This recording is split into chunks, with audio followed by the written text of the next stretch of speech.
Merhaba, yeni bir videoya hoş geldiniz. Eğer müzik tarihi ile uğraşacaksanız, tarihleri, yazar isimlerini ve kitap adlarını söylemek zor gelse de öğrenmek zorundayız. Ben olabildiğince akılda kalıcı şekilde uzun isimlerde kısaltmalar yapacağım. Yeri geldikçe yazarlar ve kitaplar hakkında küçük açıklamalar yapılacaktır. Kronoloji yazım döneminden başlayacak ve her videoda ayrı bir dönemin kronolojisi olacaktır. Tarihler bazen yaklaşık, bazen yazarların ölüm tarihlerini işaret edecektir. Orta Doğu müzik tarihinde Avrupa'daki kadar bol müzik örnekleri yoktur. Müzikolojik bir metot olan yeniden canlandırma bile yapılmamıştır. Bu nedenle müzik tarihini yazarlar ve eserleriyle anlatmak durumundayız. Videolarda engelli arkadaşlar düşünülerek hem sesli hem görüntüyle birlikte devam edecektir. Dönem başlangıçlarının bıçak keser gibi kültür tarihinde değişimler olmadıklarını unutmamalıyız.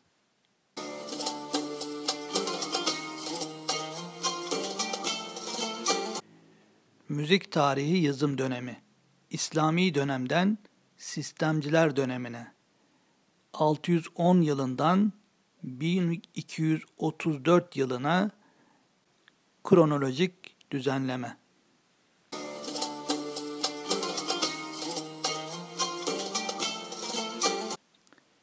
Milattan sonra 610 yılı ilk vahiy, oku, Hazreti Muhammed'in getirdikleri. İslam, Kur'an, ezan, salat.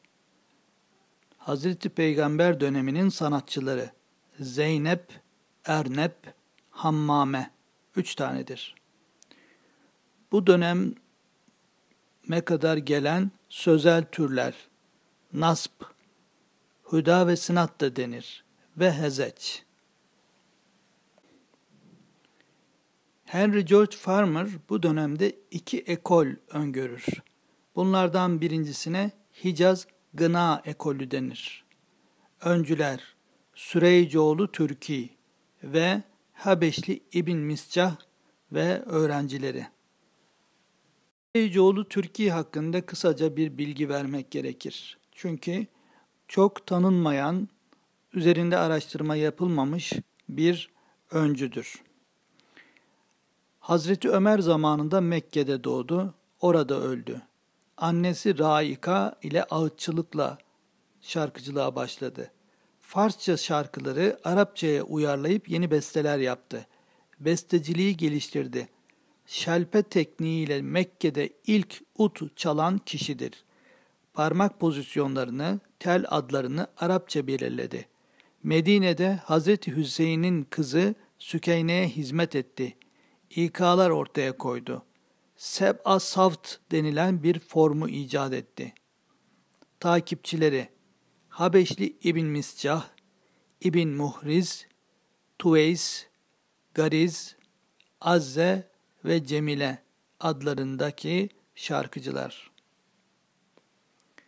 Süreycoğlu'nun yaşam yılları 634 ile 716 yılları arasıdır. 634'te doğdu, 716'da Mekke'de öldü. Siyasi tarih açısından da yerini belirlemekte fayda var. Süreycoğlu 4 halife döneminde doğdu ve Emevilerin ortalarına kadar yaşadı.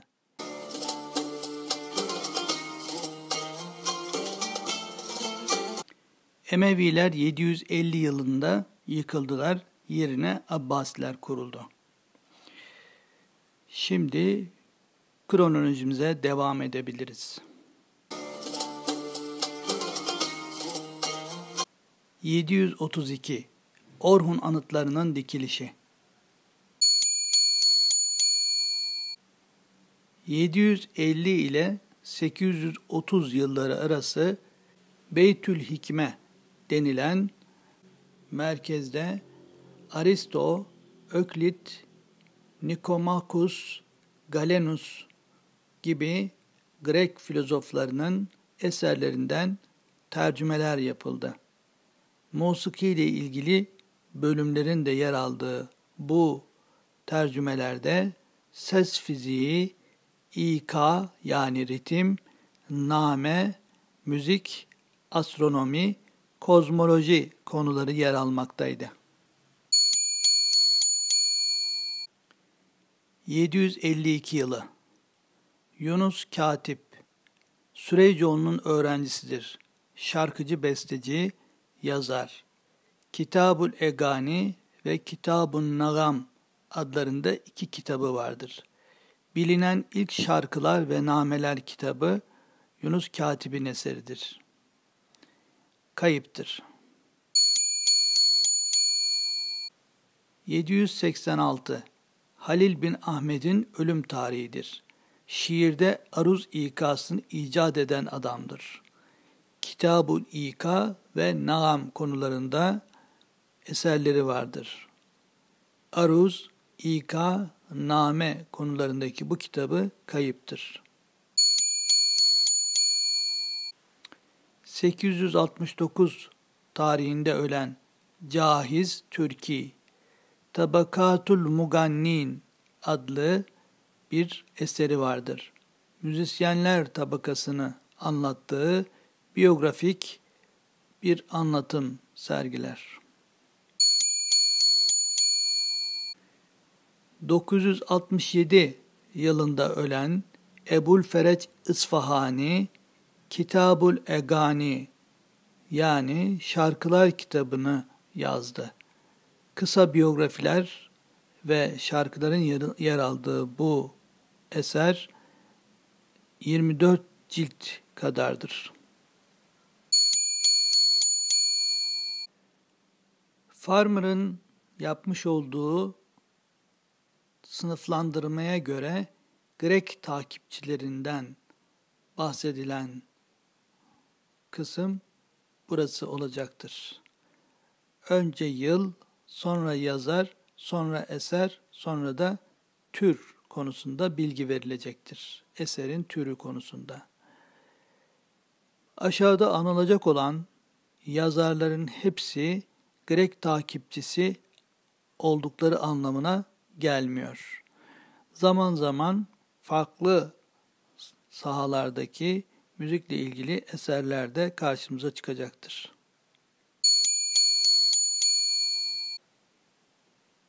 ...845 yılında eserini yazan Kendi aslında 875'te ölmüştür. 850 yılında saraydan kovulmuştur. Telifatul Musika yani Kindi'nin müzik eserleri teorik, kozmoloji karışımı bilgiler verir. Grek yazarlarından etkiler taşır. 850 yılında ölen Musullu İshak, şarkıcı, Kitabul Musika adında bir kitabın yazarıdır. Teorik ve kozmoloji bilgiler veren bu eser kayıptır. Ancak öğrencisi İbnül Müneccim'in Kitabul Musika adlı eserinde fikirleri yer almaktadır. 885 eserini yazan İbn Hordazbih, Kitabul Levhi vel Melahi adındaki eserinde eğlence ve eğlenme kitabı olup müzisyenler hakkında bilgiler verir. 901 Ebul Hasan Harrani, Kitabul Musika yani müzik kitabını yazmıştır. 905 yılında ölen Hüneyn bin İshak, Nakil min elfazil felasife fil musika yani müzik felsefesinden aktarımlar içeren bir kitap yazmıştır. 912 yılında ölen İbnül Müneccim, Kitabul Musika adlı kitabında hocası Musullu İshak'ın name konusundaki fikirlerini bir araya getirmiştir. 932 yılında kitabını yazan Farabi, Bağdat'ta bu eseri yazmıştır.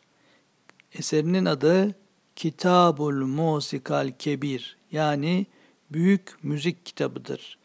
Teorik bir eserdir. Aristocu felsefeyi izler, çalgılardan da bahseder. 935 yılında Farabi yine Bağdat'ta İhsaul Ulum, ilimlerin sayımı adını taşıyan bilimler sınıflandırması adlı konulu bir eser yazmıştır. Müziğe de yer vermiştir. 975 yılında İhvanus Safa, yani Safa kardeşler, risaleleri içerisinde Risale-i Musika adında bir eser yazdılar. Felsefe ve kozmoloji, astronomi ile müzik arasındaki ilişkiyi anlattılar. 975 yılında Mısır'da Fatimiler Mevlid geleneğini başlattılar. Bilindiği üzere Mevlid geleneği Hz. Peygamber'in doğum gününü kutlamak için yapılır. 995 yılında İbnü'n Nedim, El-Fihrist adını taşıyan müzik eserlerinden oluşan bir bölüme de yer verdiği kataloğunu yazdı. Bu bir kitap kataloğudur. 997 yılında ölen Harezmi, Mefatihul Ulum, yani bilimler sınıflandırmasından oluşan eserini yazdı. İçinde müziğe de yer verdi. 1000 yılında ölen Mufaddal bin Seleme, Kitabul Melahi, yani eğlence kitabını yazdı. İçinde müziğe de yer verdi. 1037 yılında ölen İbn Sina, Eş-Şifa adlı tıpla ilgili kitabının içerisinde Er-Riyaziyat, yani matematikle ilgili bölümün 3. kısmında Cevami'u İlmil Musika, yani müzik ilmini derleyen kitabını yazdı. Teorik bir kitaptır. 1048 yılında ölen İbn Zeyle, El-Kafi fil Musika adını taşıyan müzikte yeterli bilgilerden oluşan bir eser yazdı. 1070 Kaşgarlı Mahmud, Divan-ı Lugat-ı Türk adlı Türkçe-Arapça sözlüğünü yazdı. Bu sözlükte müzik terimleri, çalgılar mevcut olup ilk Türkçe sözlüktür. 1069 veya 1070 Yusuf Has Hacip, Kutatku Bilik adındaki din, devlet, toplum için kutsal bilgiyi bir araya getiren ilk Türkçe mesnevi, tevhid, naat, münacaat içeren didaktik eserini yazdı. 1111 yılında ölen Gazali, Kitab-ı Adab-ı Sema, yani dinlemenin edeplerinden oluşan, içinde müzikten de bahsettiği makasıt felsefesinin temellerini gösterdiği bir eser yazdı. 1132 yılında ölen Ömer Hayyam, El-Kavl ala Ecnas adını verdiği dörtlülerin sınıflarını, çeşitlerini anlattığı bir eser yazdı. 1165 Abdülkadir Geylani'nin tarikatının kuruluşu. 1182 Ahmed Rıfai'nin tarikatının kuruluşu. 1190 yılında ölen Fahrettin Razi, Camiül Ulum veya Hadaikul Envar adlarını taşıyan bilimlerin sınıflandırmasından oluşan eserlerini yazdı. İçinde müziğe de yer verdi. 1224 yılında Kindi'nin eserleri kopyalandı. Bugün elimizde bulunan eserlerin aslı Dımaşk Kütüphane Katibi tarafından Vezir İbnül Kıfti için kopyalanmıştır. 1228 yılında ölen Hasan Katip, Kemalu Edebil Gına ismini taşıdığı gına ve edebiyatının tamamlanması anlamına gelen bir eser yazdı. 1230'a ek. Erbil Atabeyi Muzafferüddin Kökböri'nin Musul Erbil bölgesinde mevlid törenlerini başlatması. 1230 yılında Nasreddin Tusi 1274'te ölmüştür. Risale fi İlmül Musika adında, yani müzik ilmi hakkında kitapçık yazdı. İçinde genellikle teorik bilgilerin yer aldığı küçük bir kitapçıktır. Nasreddin Tusi, Safiyyüddin Urmevi'nin hocasıydı. Bir müzik tarihi videosunun daha sonuna geldik. Bu videoda anlattığımız yazım dönemi zaman çizelgesi aslında bir bakıma Orta Doğu İslam coğrafyasının müzik tarihidir. Monofonik müzik tarihi açısından dünya müzik tarihinde de çok önemli bir zaman dilimidir.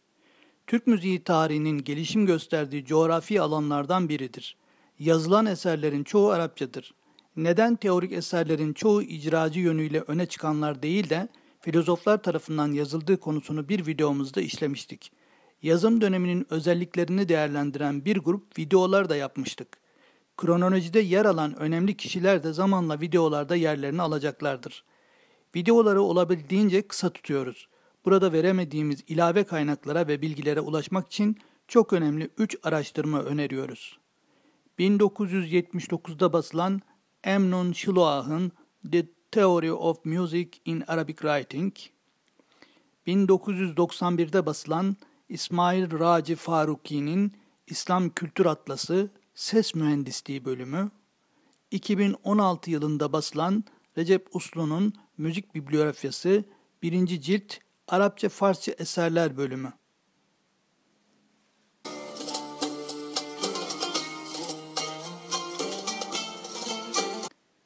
Müzik tarihinin bir başka videosunda buluşmak üzere. Hoşça kalın.